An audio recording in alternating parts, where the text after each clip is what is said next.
The common sense of my initial research clearly went above a lot of agitators' heads, in which they gassed themselves up to get on these platforms and fill themselves up with the notion that people actually gave a damn what they think.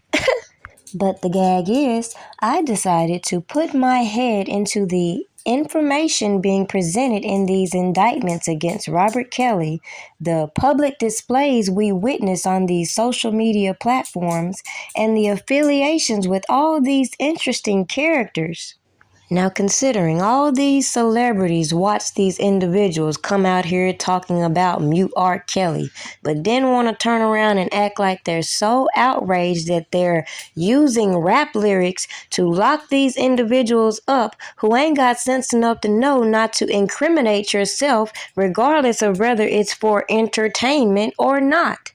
So on the flip side, when I also see these individuals who were once powerful voices within these magazines and other corporations falling in line with the rumors and allegations, contrary to popular belief, that was one of my biggest red flags and why I couldn't take a lot of these interviews I saw being put on public display serious by individuals who even cooperated in RKelly's past trial. Make that shit make sense. What's funny is, I then watch all these people who wanted to collectively team up come out and turn against each other publicly, which overshadowed the hypocrisy that I've been speaking out against since day one, including the use of this man act when we've seen all these other artists getting all these other individuals flued out, especially when it comes to love and hip-hop, that is.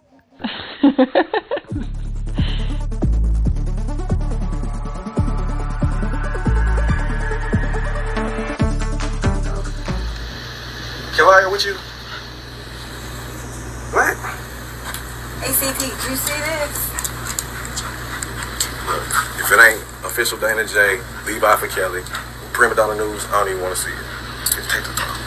Look, you got some weed? Dang. Gotta get some. Alright, hurry up. These of them here, everybody here, we waiting on you. Alright. We will never forget.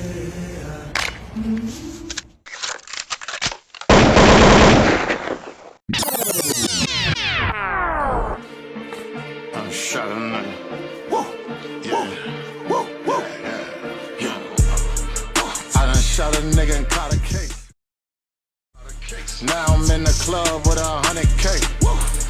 I got another 100 in the safe. I fucked your bitch and now she wanna stay. I bet the block about 100 days. I pulled up on you with 100Ks. I bet the block about 100 days.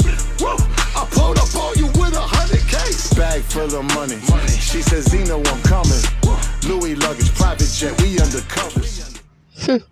A lot of these people might have been undercovers doing a whole lot of pillow talking, but as I will demonstrate with this video, regardless of what character involved in the shenanigans we see playing out on these social media platforms, we can't get away from the obvious things that they try to hint, and even how these outside voices will target individuals that these people care about and try to change their perspective of the individual. Now let's take Benzino, who has once been referred to as an ally to Dream Hampton.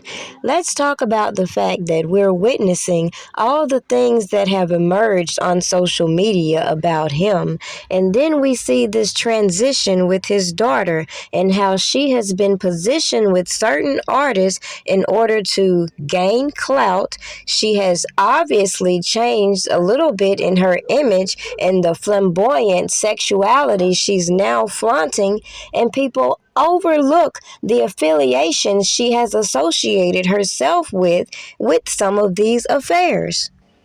Yet you can bet your last dollar if she were to get caught up in some of the actions facilitated by some of her associations, I bet you she would change her tune very quick, and you would see the very message that I bring to you and how all these women are over-sexualized, are using sex to sell these images. The problem I have is when you have outside voices who want to flip the narrative and act like other individuals are forcing these people to do this when it's their own free will. A problem even bigger than that is when you see these agents of chaos being activated to come out here and sell us these bullshit stories, and we see them appearing in legal indictments and no one questions the evidence they claim to have. There lies the problem in people's due process rights. You know the old saying, it's not what you know, but what you can prove. And when we see all these agents of chaos coming out here, stirring the pot, putting so-called evidence on social media, ignoring all these other people they claim to be complicit in crimes, and putting all the focus on certain individuals, it should be clear as day where the flaw in the judicial system has been in a lot of these so-called RICO cases. Especially when you know the fact these people came up with these RICO laws on the premise of not being able to catch these mob crime bosses in the acts of their crimes, so they were able to garner their convictions with circumstantial evidence and janky-ass informants.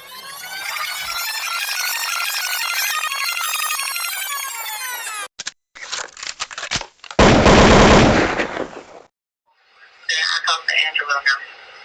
You gotta get rid of Mason and you have to get rid of this publicist because they are working with Avenatti. This was a whole, like, this Gail King thing. They knew about this from like weeks ago, like they've been planning this. I know you don't probably want to listen to me, but please, you cannot let him do this interview on Monday. Like, all this stuff is a plan to just, like, put you apart and make shit worse. Cannot let who do an interview? This Daryl Johnson guy. The guy who's supposed to be, like, the publicist or whatever. Rip me apart how? Get you away? Rip me apart how? Like, it's just all things. Like, I don't know. No. Just be specific. Be specific. Rip me apart how? I don't know the how. Okay, I want you to find out. I want you to find out how and let me know.